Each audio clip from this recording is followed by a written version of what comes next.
Bênção, queridos, poder criar os nossos filhos na presença do Senhor e na palavra de Deus.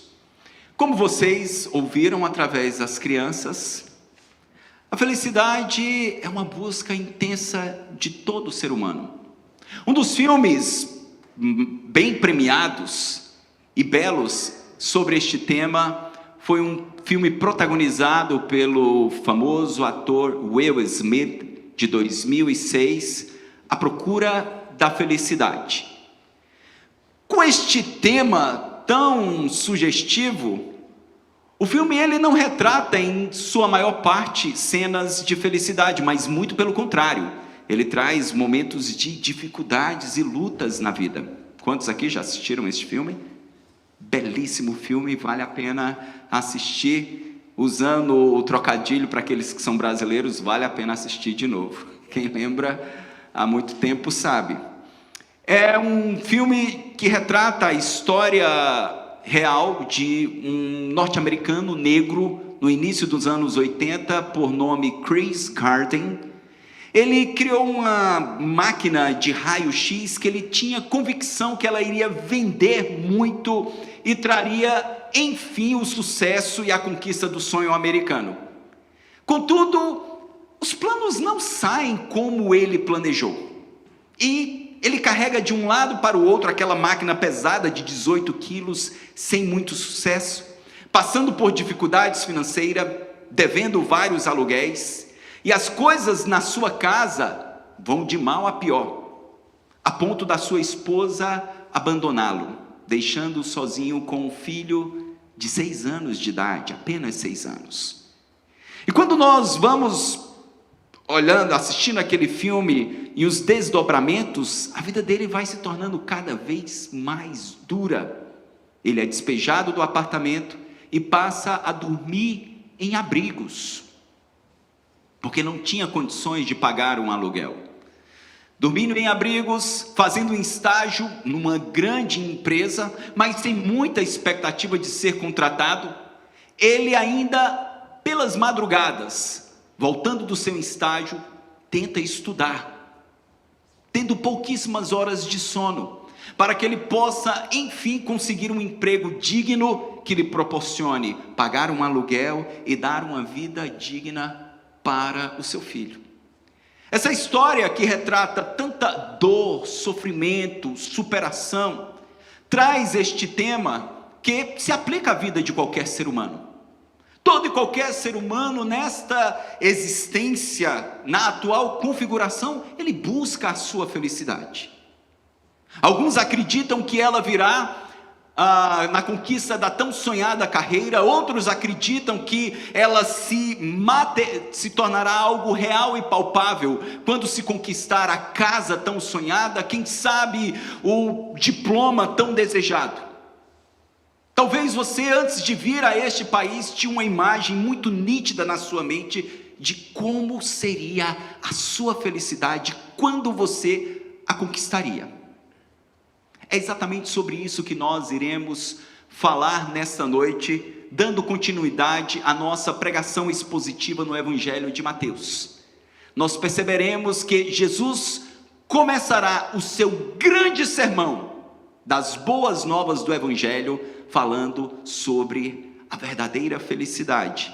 Para isso eu os convido a abrirem novamente as vossas Bíblias em Mateus capítulo 5, nós leremos dos versos 1 ao 3.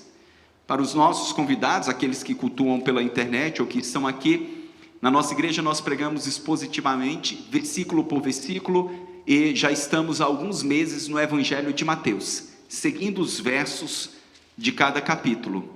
E hoje nós iremos continuar, já refletimos os versos 1 e 2, hoje especificamente no versículo 3 de Mateus, mas leremos novamente os versos de 1 a 3 do capítulo 5.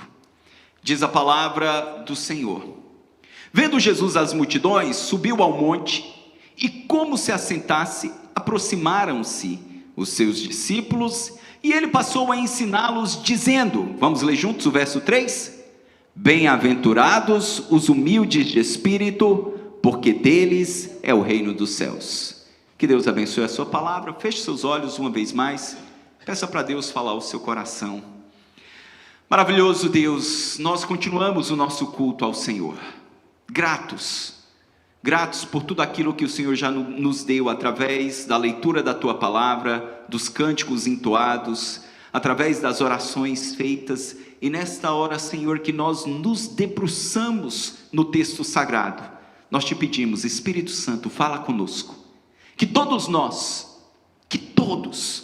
independente do momento da vida em que estamos, possamos ouvir a tua voz com clareza, nos falando acerca da verdadeira felicidade. Nós te pedimos isso em nome e para a glória de Jesus. Amém. Queridos irmãos, nós nos lembramos muito bem que nós estamos no 2º ano do ministério de Jesus, quando ele profere este grande sermão, o mais famoso de todos, ali na Galileia, como os grandes rabinos faziam, ele se assenta num lugar corriqueiro de passagem e as multidões param para ouvir as palavras de sabedoria do mestre. Nós estamos aqui diante do famoso texto das bem-aventuranças. As bem-aventuranças dos versos 3 até o versículo 12 de Mateus tem sido discutida pelos estudiosos como algo às vezes inatingível. São verdades tão confrontadoras e ao mesmo tempo tão surpreendentes que muitos homens não sabem como lidar com elas devidamente. O primeiro e maior de todos os sermões preparados por Jesus traz um sonoro, preste bem atenção, um sonoro e repetitivo tema de felicidade. Ele vai utilizar a palavra makarios no grego, do verso 3 até o versículo 12, demonstrando um tipo de felicidade que não era provada pelos homens, normalmente. Essa palavra, makarios, bem-aventurado, significa feliz, afortunado, bendito. Homer, grande filósofo grego, usou essa palavra para descrever um homem rico. Platão, outro filósofo, usou para descrever um homem de sucesso nos seus negócios. Homer e Hesiod falaram que os deuses gregos, eles eram makarios, bem-aventurados em si mesmo, ou seja, eles não precisavam de ninguém mais além deles para ter esse tipo de felicidade sobrenatural. Esse é o tipo de felicidade que Deus deseja para os seus filhos. O que significa finalmente a palavra bem-aventurado ou makarios? Significa alegria interna que não é afetada pelas circunstâncias. Vou repetir, a palavra bem-aventurado significa alegria interna que não é afetada pelas circunstâncias. Contudo, quando nós olhamos para a nossa vida, no cotidiano, nos afazeres, nos problemas, nós percebemos que as circunstâncias, elas têm um peso muito maior do que deveriam sobre a nossa condição, sobre o nosso estado de espírito, sobre a nossa felicidade. O que Jesus, então, deseja falar aos súditos do seu reino? É importante, irmãos, lembrarmos que makarios, bem-aventurado, foi utilizado para o próprio Deus. No Salmo 68, Salomão, ele cantou dizendo: bendito ou bem-aventurado seja o Senhor Deus, o Deus de Israel, o único que realiza feitos maravilhosos. E o próprio Paulo também usa essa mesma palavrinha para falar acerca do Senhor, quando ele diz: esta sã doutrina se vê no glorioso evangelho que me foi confiado, o evangelho do Deus makarios, do Deus bendito. Então, irmãos, quando nós avançamos no texto sagrado e olhamos para esta série de bem-aventuranças, vocês perceberão que elas são aparentemente contraditórias. É aquilo que nós falamos na escola bíblica hoje, antes do culto. Elas são um paradoxo. Um paradoxo é uma aparente contradição. Por quê? Porque ao falar da condição e as recompensas de cada uma, elas não se encaixam. Elas não se encaixam. Numa perspectiva meramente humana, humildade, choro, desejo por justiça, perseguição, não são sentimentos que trazem alegria ao ser humano. Então, como pode ser feliz alguém que tem essa condição?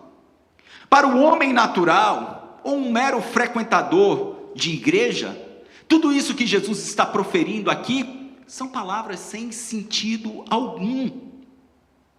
Mas, como um famoso comentarista, ele disse e declarou com felicidade, é como se Jesus fosse para a vitrine da vida e mudasse o preço de todas as etiquetas.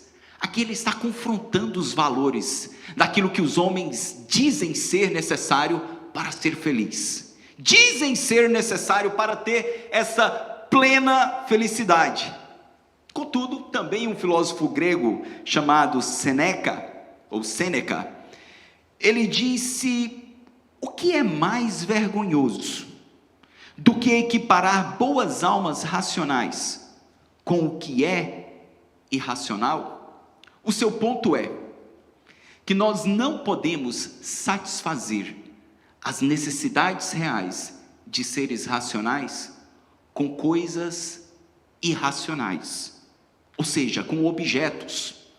Por quê? Porque a geração materialista e a sociedade materialista em que todos nós vivemos e estamos mergulhados e submergidos nela, diz o seguinte: felizes os milionários, felizes os poderosos, felizes os famosos, felizes os populares, felizes os fortes, felizes os agressivos e aguerridos.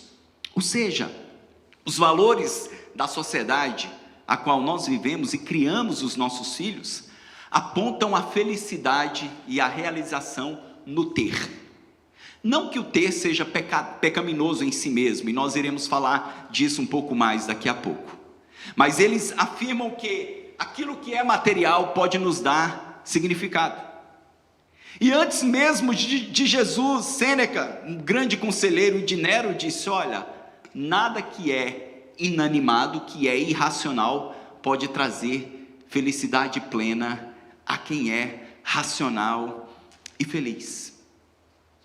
Se você teve a oportunidade de conviver com alguém que é muito rico e multimilionário, eu sei que alguns aqui já tiveram, como eu tive, vocês tiveram já a tristeza de constatar que toda a riqueza daquelas pessoas não trouxe plena satisfação para elas.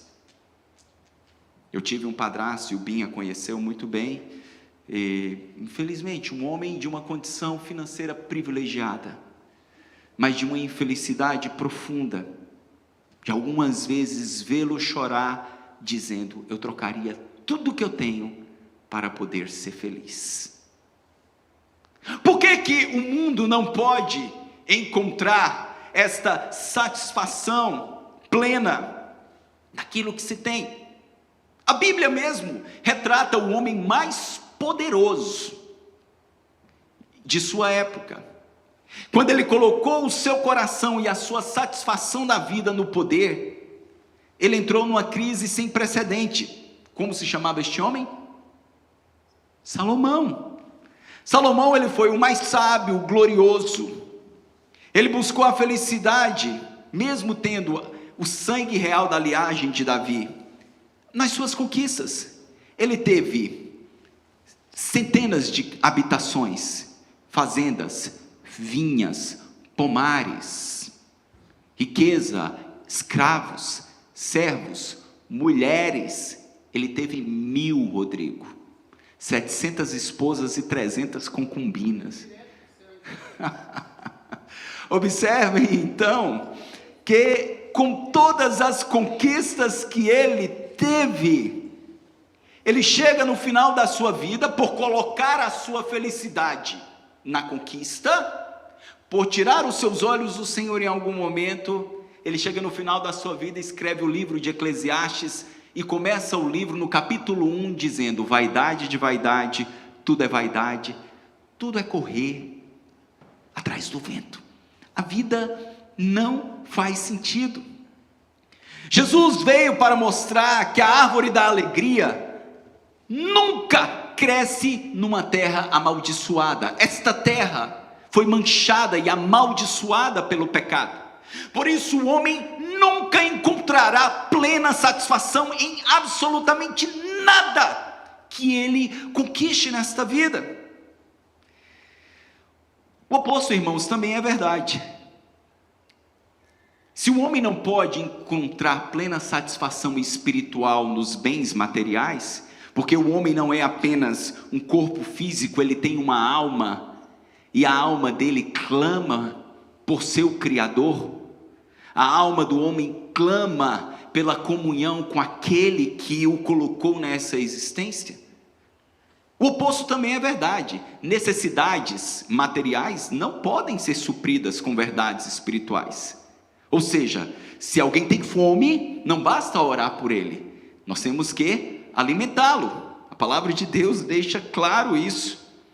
E nós encontramos Jesus e o próprio Tiago e outros apóstolos instruindo. Ou seja, o ponto que nós queremos e que Jesus vai deixar claro nessas bem-aventuranças é que esperar felicidade nas coisas deste mundo é como desejar viver entre os mortos, assim como as mulheres procuraram Jesus numa tumba no primeiro dia de Páscoa, e um anjo diz: olha, por que você busca dentre os mortos aquele que está vivo? Ele não está morto, ele ressuscitou.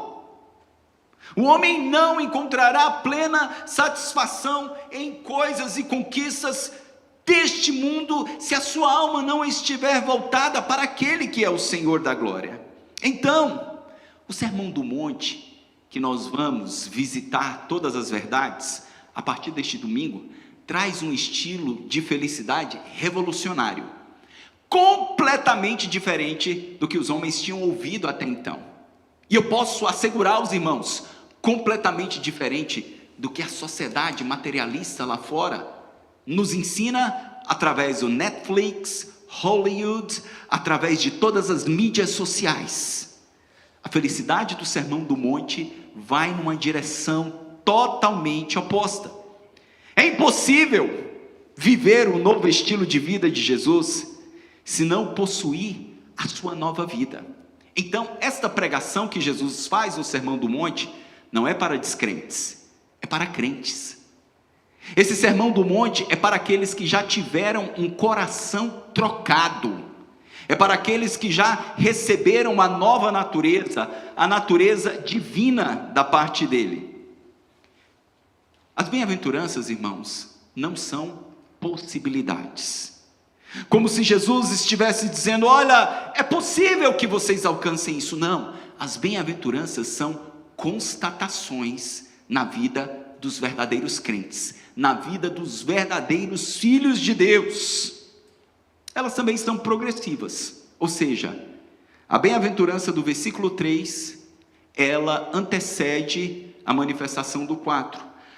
A bem-aventurança do 4, ela trará uma consequência direta à virtude do capítulo 5, ou seja, são virtudes que se encaixam umas nas outras.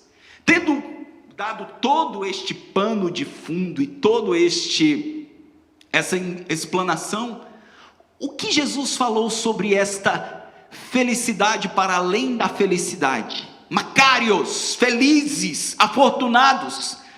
No versículo 3, vamos ler novamente o verso 3, eu peço para, não sei se é o Tiago ou o Felipe que está ali, Felipe, Mateus 5,3, vamos ler todos juntos novamente, a primeira declaração do Senhor, juntos: bem-aventurados os humildes de espírito, porque deles é o reino de Deus. Perspectivas acerca da humildade de espírito. Outras traduções usam a palavra pobres de espírito. O que é, afinal de contas, ser pobre de espírito? Qual é o significado de pobreza de espírito? A palavra original é a palavra potkos, que traz aquela ideia de encolher-se, ou abaixar até diminuir. Essa palavra era utilizada nos tempos de Jesus para se referir aos mendigos. Existiam muitos pedintes.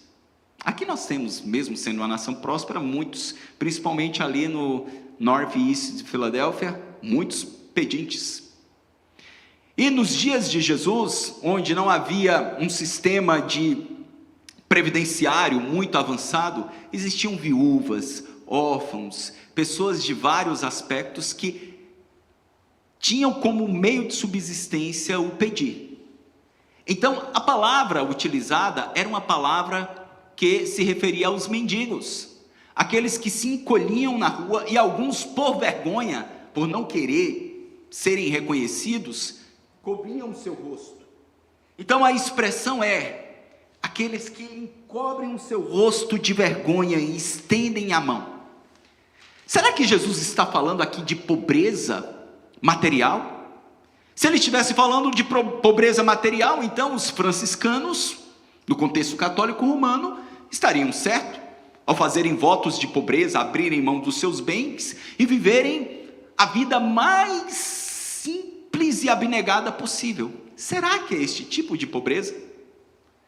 Será que ele está falando, olha, felizes aqueles que mendigam, que buscam e pedem para a sua subsistência? Se isso fosse verdade, irmãos, Jesus então não teria advertido aos seus discípulos a ajudarem os pobres e ajudarem aqueles que necessitavam, porque se nós ajudássemos, tiraríamos dessas pessoas a bem-aventurança. De modo nenhum ele está falando desse tipo de pobreza.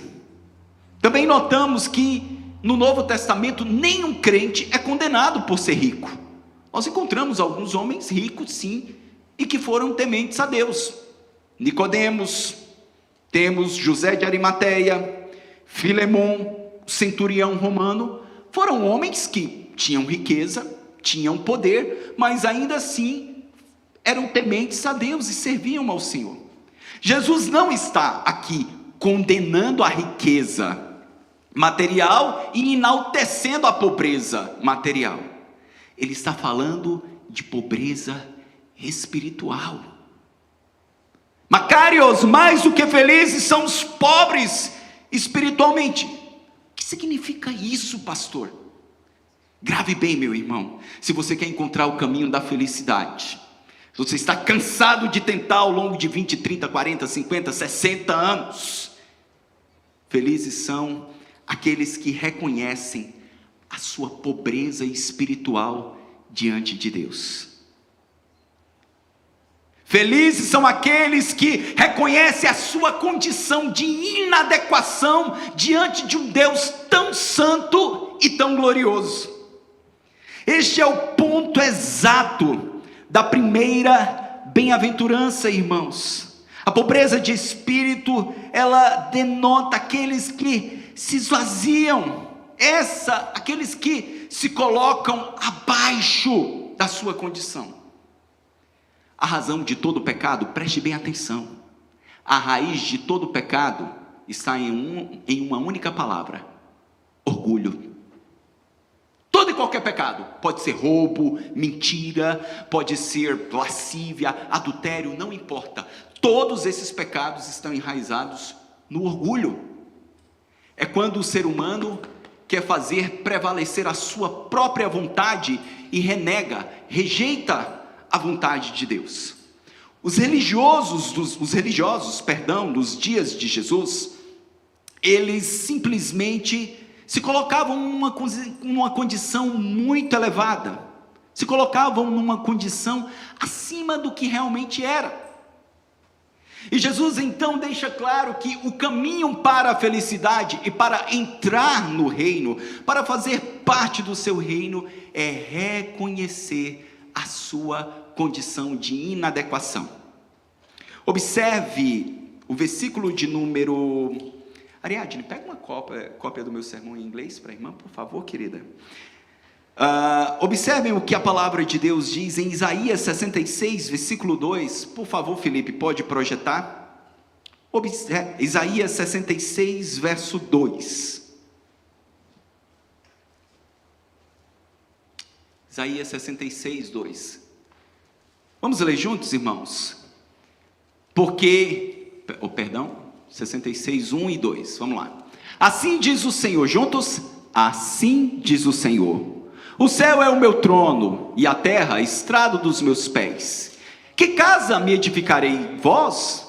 E qual é o lugar do meu repouso? Verso 2: porque a minha mão fez todas essas coisas, e todas vieram a existir, diz o Senhor. Mas o homem para quem olharei é este: o aflito e abatido de espírito, e que treme da minha presença. Ou seja, a bem-aventurança e a pobreza espiritual da qual Jesus está falando é a humildade de espírito, é ter uma leitura correta de quem nós somos. Jesus vira para aquela multidão e diz: olha, aqueles que farão parte do meu reino não são os poderosos, não são os eloquentes, não são os grandes oradores, não são os donos de muita riqueza, mas são aqueles que em primeiro lugar reconhecem que são pecadores e que estão distantes do Deus Santo. Jesus contou uma parábola de um fariseu e de um cobrador de impostos. Vocês lembram dessa parábola? Ambos estavam orando. Observe que orar muito não impressiona a Deus. Eu vejo muitos pregadores famosos aí se vangloriando e dizendo: porque eu oro 3 horas por dia, 4 horas. Olha, Deus não se impressiona com a sua agenda de oração, ok? Então, esses dois estavam orando. O texto diz que o fariseu, e é o texto que está em Lucas 19, dos versos 9 ao 14, o fariseu orava de si para si mesmo. E ele em sua oração dizia: Senhor, eu te dou graças, porque eu não sou como aquele publicano, pecador. E aí ele coloca a sua lista de boas obras diante de Deus. Senhor, eu jejuo 3 vezes por semana, eu dou o dízimo da hortelã. Senhor, eu faço isso, isso, isso e aquilo outro. Enquanto o publicano, que era a pior raça para os judeus, os publicanos eram cobradores de impostos, irmãos. E eles roubavam os seus próprios nativos, ou seja, eram pessoas que não andavam corretamente. Enquanto o publicano, ele batia no peito, não se atrevia a levantar a fronte aos céus, mas com a sua cabeça baixa, como um mendigo, ele dizia: Senhor, tem misericórdia de mim, pecador. Jesus disse que o fariseu desceu daquele monte sem que as suas orações fossem ouvidas, mas aquele publicano teve as suas orações ouvidas. Pobreza de espírito, irmãos, é reconhecer a condição diante do Deus Santo e se humilhar. Não tente esconder de Deus quem de fato você é. Ele sabe muito bem. Eu posso tentar impressionar a vocês que não me conhecem, posso até tentar impressionar a minha esposa ou aos meus filhos. Você já viu alguém próximo seu tentando impressionar quem é estranho? E você olhou assim e disse: eu te conheço muito bem.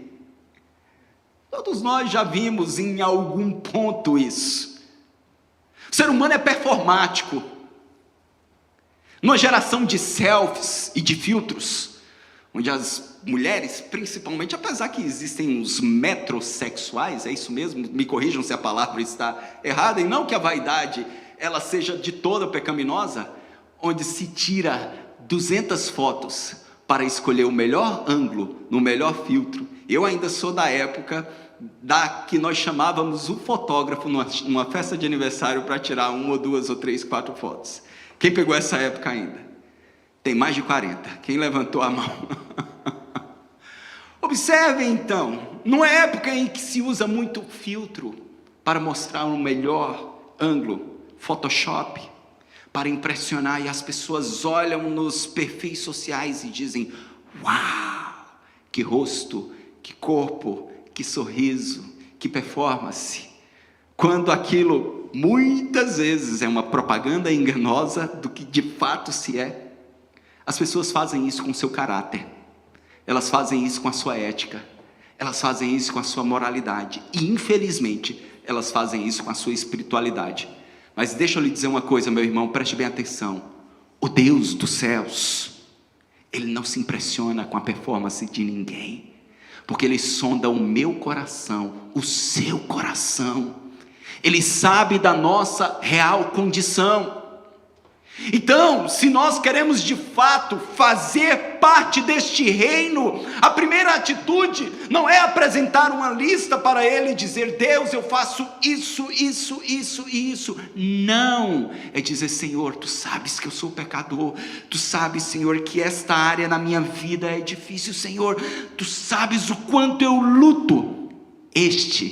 Um coração sincero, quebrantado, Deus não desprezará. O orgulho, preste bem atenção, o orgulho tem muitas facetas, ele tem muitas faces. Ele não se mostra através apenas da riqueza, de uma postura ou de uma aparência estética. O orgulho ele pode se mostrar até com virtudes espirituais, até com conquistas espirituais. Este era o problema dos religiosos dos dias de Jesus. Eles se orgulhavam da sua vida espiritual. Em algum momento o orgulho vai bater a porta do seu coração. Se não todos os dias, mas em algum momento. Eu me lembro que em 2013 ou 2014 propriamente, quando a nossa igreja no Japão estava no auge dos nossos esforços missionários, para os irmãos que não sabem, a nossa igreja no Japão sustentava uma igreja na África, um trabalho com órfãos e refugiados, e outro na Índia. Eu comecei a cobrar de outros pastores amigos que investissem também em projetos com órfãos, orfanatos, como nós fazíamos. Mas uma coisa que eu não percebi, que eu comecei a medir aqueles colegas de ministério pelo que eu fazia. E quando eu percebia que eles não tinham a mesma dedicação, as igrejas deles não tinham a mesma dedicação que a nossa igreja tinha, eu olhava com um certo desprezo. Isso era orgulho, irmãos, vaidade do meu coração. E para me livrar de mim mesmo e do orgulho que estava se enraizando e crescendo no meu coração, o Senhor me presenteou com uma enfermidade, com a síndrome de burnout. E eu tive que abrir mão daqueles trabalhos, voltar ao Brasil para me tratar. E enquanto eu me recuperava fisicamente, Deus estava me curando espiritualmente do orgulho, da vaidade do meu coração, de poder dizer talvez que uma igreja pequena estava sustentando 2 trabalhos com órfãos e refugiados. Não que eu fazia isso arrogantemente, não é isso, irmãos. Não que eu me jactava que era fruto do meu trabalho, não é isso. Mas eu comecei a olhar e medir o esforço das outras pessoas a partir do meu esforço. E as pessoas são diferentes. Se você conquistou algo com muito esforço e dedicação, louvado seja Deus, saiba, não foi você, foi a graça de Deus em você. Se você consegue cumprir uma agenda muito cheia e ainda cuidar da sua vida devocional, cuidar da sua vida espiritual, louvado seja Deus, não é você, é a graça de Deus em você. Como Paulo bem disse, olha, eu faço tudo isso muito mais do que vocês, coríntios, mas não sou eu, é a graça de Deus em mim. Cuidado. Orgulho é algo que está enraizado na natureza pecaminosa do homem e que, de um modo geral, nem percebemos o quanto ele nos cerca de todos os lados. Mas pare um pouquinho e tente por um instante se lembrar de quando você fala de si mesmo para os outros. Quando você está contando a sua história para as pessoas com quem você convive, do que você fala? Geralmente nós colocamos as nossas melhores qualidades no tópico da conversa. Porque eu fiz isso, aquilo, eu conquistei isso, eu me esforcei naquilo. Nós sempre destacamos o que há de melhor e até enfeitamos e escondemos para debaixo do tapete as nossas limitações. Não é assim, irmãos, que a nossa natureza tenta proceder? E com isso nós queremos, às vezes, arrancar a admiração das pessoas, elas olharem e dizerem assim: uau, Pamela, como você é maravilhosa. É só um exemplo. Ou eu, a missionária Elisa, ou qualquer outro ser humano aqui. Portanto, sejamos mais honestos, num bom exercício espiritual. Não se louve ou se elogie diante dos outros. Deixe que os outros te elogiem. Compartilhe também alguns dos seus fracassos. Isso irá lhe humilhar e lhe colocar num nível semelhante aos homens. A humildade espiritual não é falsa piedade, é sinceridade. Deus quer simplesmente que nós reconheçamos quem somos. E por que a humildade vem primeiro? Por que Jesus colocou na primeira das bem-aventuranças e não em segundo ou em terceiro lugar? Porque primeiro, o humilde de espírito, ele colocou essa bem-aventurança primeiro porque a humildade é a fundação de todas as outras graças. É um elemento básico para todo e qualquer cristão.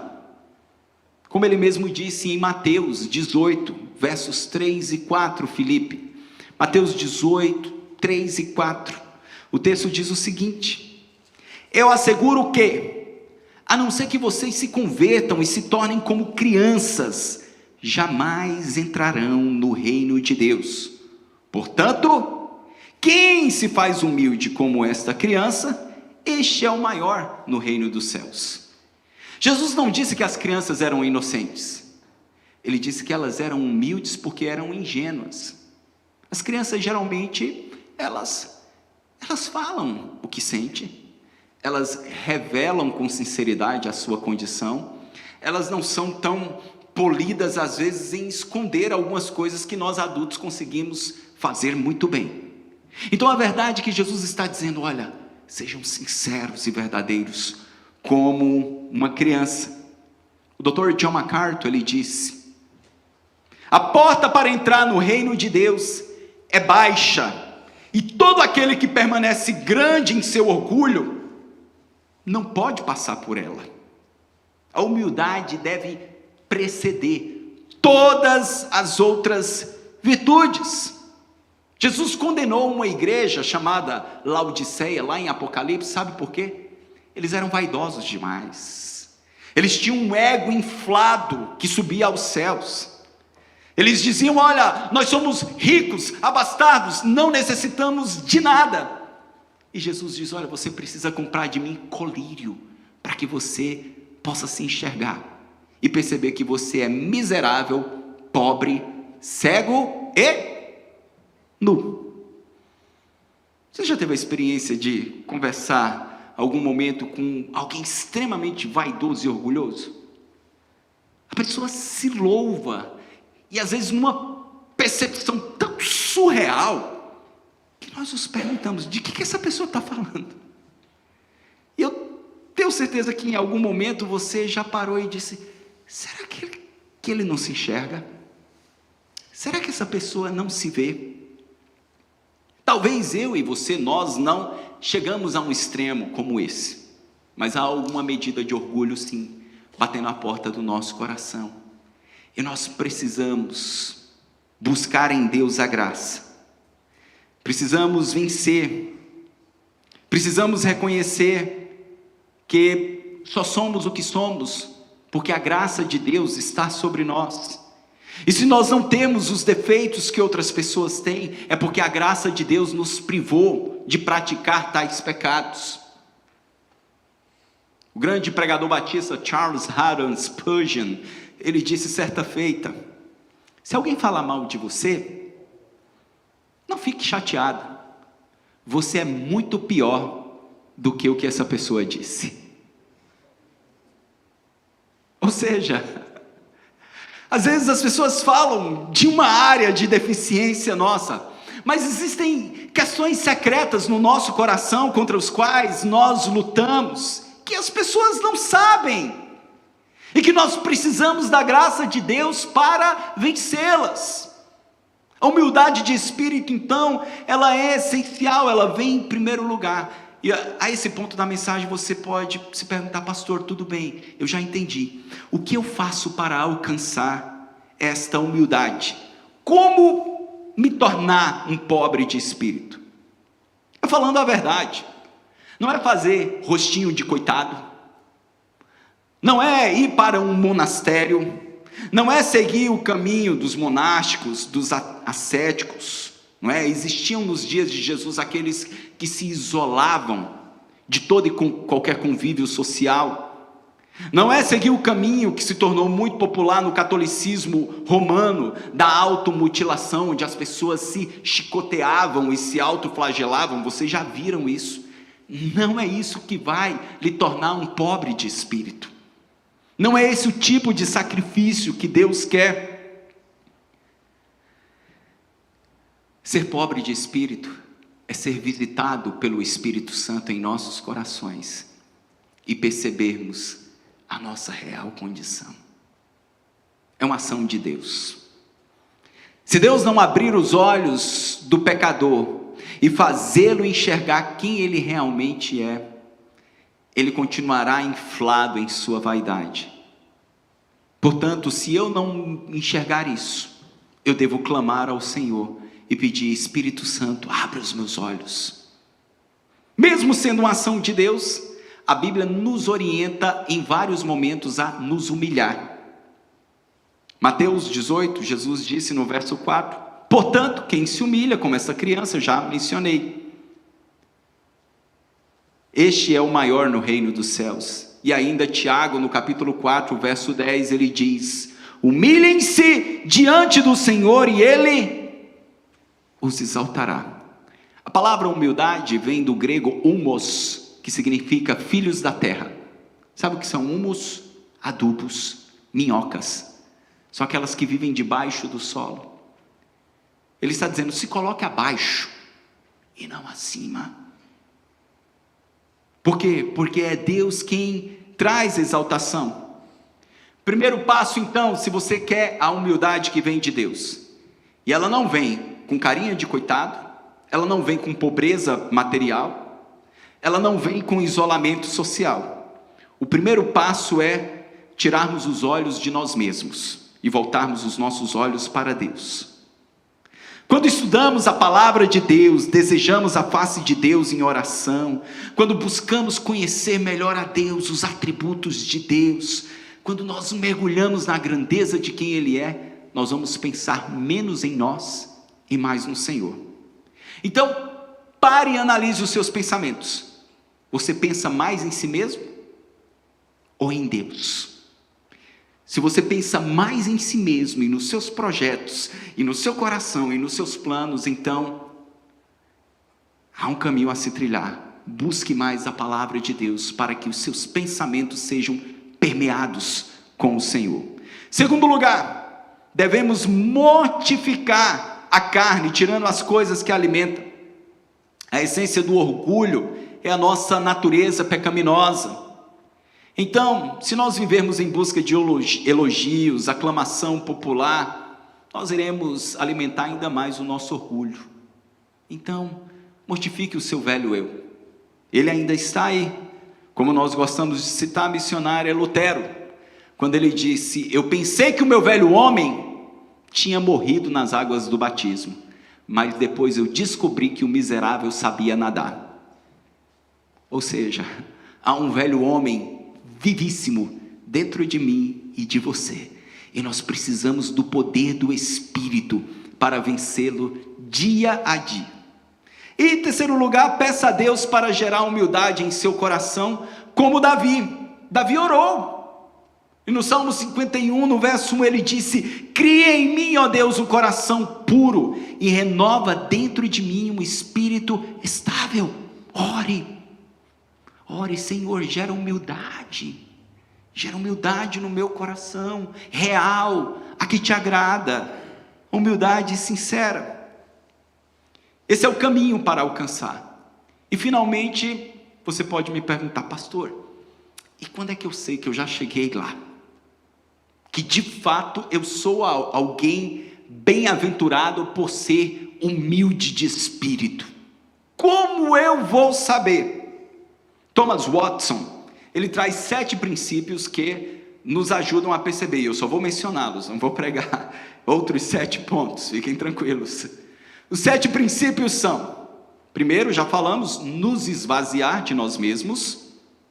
Segundo princípio, a verdadeira humildade nos leva a nos maravilhar com Cristo, ok? Se quando eu olho para Cristo, eu canto as verdades de quem Cristo é, eu me sinto maravilhado? Ou o culto só tem graça e só me faz vibrar quando fala de mim mesmo? Observem as igrejas neopentecostais, as pessoas só gritam e vibram quando elas ouvem profecias de prosperidade financeira, que Deus está abrindo uma porta, que Deus está mostrando uma chave, que Deus está dando um documento. Irmãos, é tanto barulho nesse momento, mas eu quero dizer, não é para Deus não, é para eles mesmos. Eles estão vibrando por amor e paixão a si. Agora, se você, quando ouve o nome de Cristo, se você, quando ouve da obra de Cristo, você se maravilha, isso é um bom indicativo de que o caminho da humildade está chegando no seu coração. Terceiro lugar, nós não iremos reclamar da nossa condição. Um humilde de espírito não murmura. Sabe por quê? Porque um humilde de espírito sabe que tem mais do que merece. Se você convive com alguém que é reclamão, murmurador, eis aí um orgulhoso do seu lado. Ok? Os maridos, esposas e filhos, façam a constatação dentro de casa. Humilde de espírito não reclama da sua condição. Quarto, iremos ver com maior clareza as virtudes dos outros e também as nossas fraquezas. Um humilde de espírito não tem dificuldade de elogiar os outros. Ele reconhece as virtudes que os outros têm e louva, assim como reconhece as suas fraquezas. O orgulhoso não. O orgulhoso está sempre competindo para ser melhor, até na miséria. Você já viu alguém que diz, rapaz, olha, eu estou com uma dor aqui no meu rim? Ele fala, tá nada, dor é a minha, eu estou nos dois. O orgulhoso não quer perder nem na desgraça. Quinto, iremos dedicar mais tempo à oração, assim como um mendigo matinal. Sexto, iremos ser de fato gratos a Deus por sua graça e iremos adorá-lo. Sétimo e último lugar, seremos disciplinados em toda a nossa vida devocional. Finalizo, qual é o resultado da pobreza de espírito? Vamos ler a parte B do verso 3. Porque dos tais é o reino de Deus, dos tais é o reino dos céus. Ou seja, as igrejas podem estar abarrotadas de pessoas, irmãos. Os templos podem estar cheios. O evangelicalismo brasileiro pode estar crescendo, mas eu quero dizer, com tristeza, a maior parte dessas pessoas não estão dentro do reino de Deus.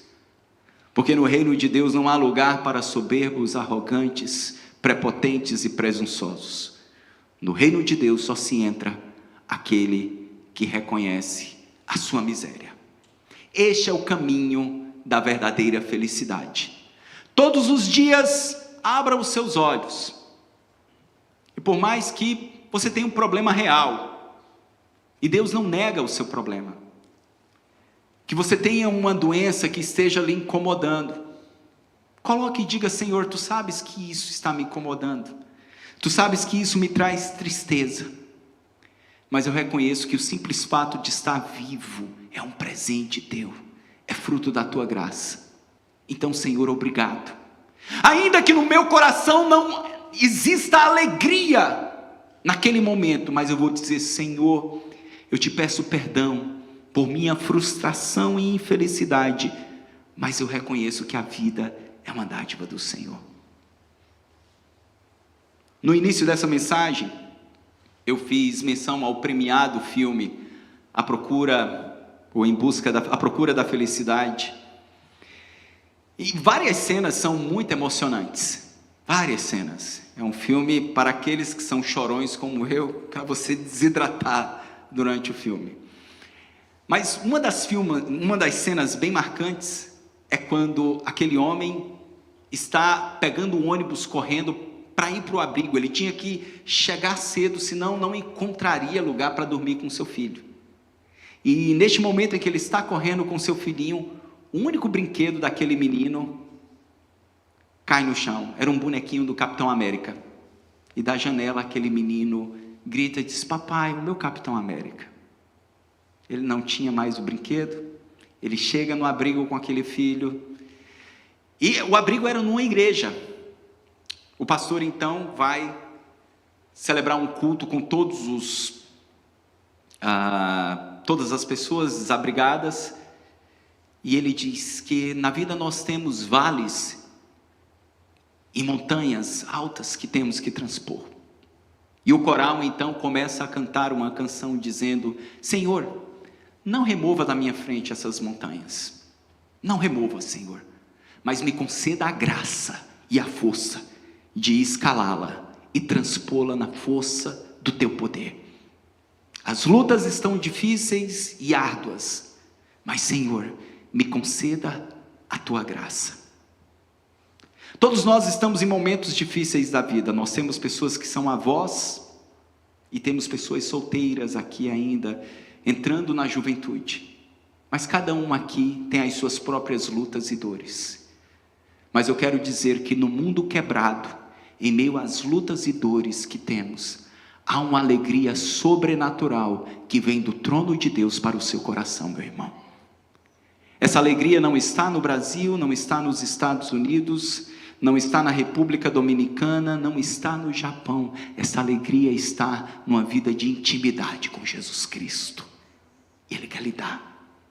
Ele pode lhe dar riquezas aqui, Ele pode lhe dar bens, Ele pode lhe dar estabilidade, Ele pode lhe dar conquistas profissionais. Mas a alegria de tudo isso durará um pouco espaço de tempo. Mas há uma alegria eterna, guardada para os seus. Eu queria que você fechasse os seus olhos e buscasse em Deus esta humildade que vem dEle. May you close your eyes right now and seek before God the true humility, the joy of humility. Ask to the Holy Spirit to generate this humility and open up your eyes. Peça ao Espírito Santo, abre os nossos olhos. Senhor, o Senhor me conhece. O Senhor conhece cada um dos meus irmãos. Nós te louvamos porque não somos mais quem éramos, escravos do pecado. Nós somos nova criatura em Ti. Nós nos lembramos muito bem, Senhor, do dia em que o Senhor transformou a nossa vida. Mas, Senhor, há muita coisa ainda em nossos corações que não deveriam existir. Há muita coisa, Senhor, que não deveria estar. E o orgulho, ó Deus, tem tentado o nosso coração em tantos momentos. E eu te peço, Senhor, me perdoa. Perdoa os meus irmãos. Perdoa quando nós nos ressentimos e ficamos com raiva porque as pessoas nos criticam. Perdoa-nos, Senhor, quando nós nos revoltamos, quando alguns não querem fazer a nossa vontade. Perdoa-nos, Senhor. Ajuda-nos a entender a vida como um presente Teu. Ajuda-nos a Te adorar. Ajuda-nos, Senhor, a estarmos humilhados aos Teus pés. Ajuda-nos a nos importar menos com nós mesmos e mais contigo e com o Teu reino. Ajuda-nos, Senhor, a demonstrarmos a este mundo infeliz, egocêntrico, materialista, que há uma alegria para muito, muito, muito além do que nós podemos conquistar. Oh Deus,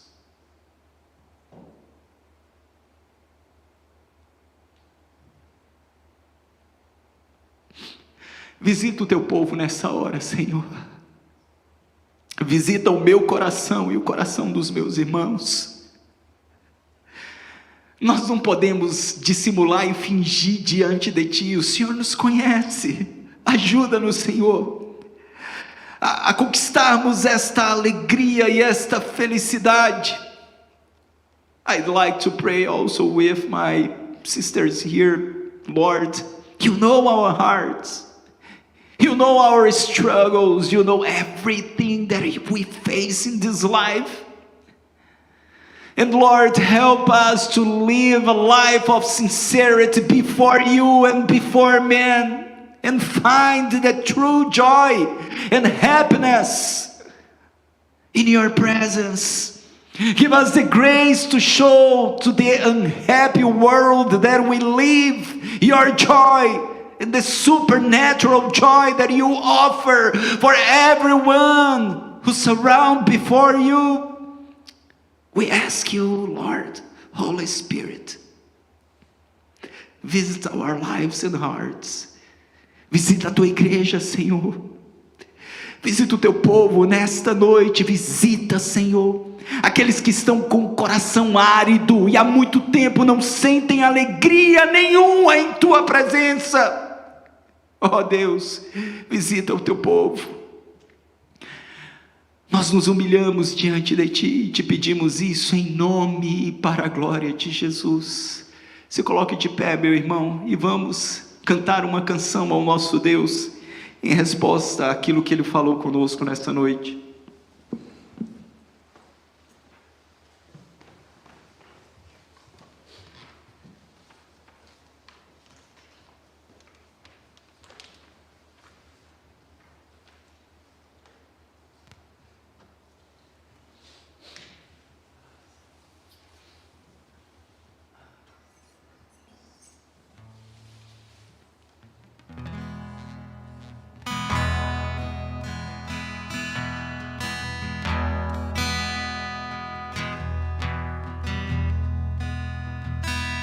Os reinos se abalam, os povos se curvam, as bocas se abrem, as mãos se levantam para dizer que Tu és o Rei, para dizer que Tu és o Senhor.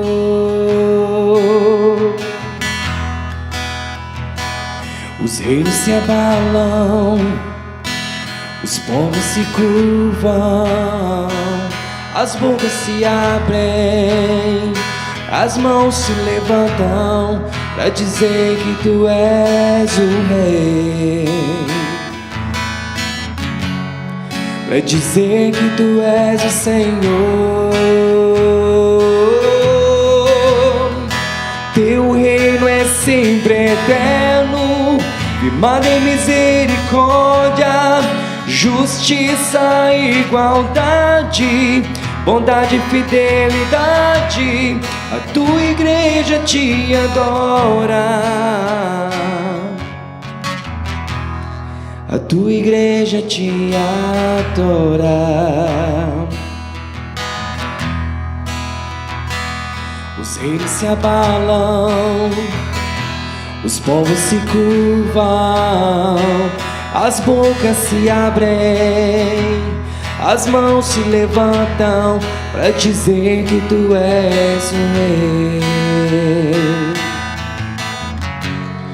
para dizer que Tu és o Senhor, para dizer que Tu és o Rei, para dizer que Tu és o Senhor.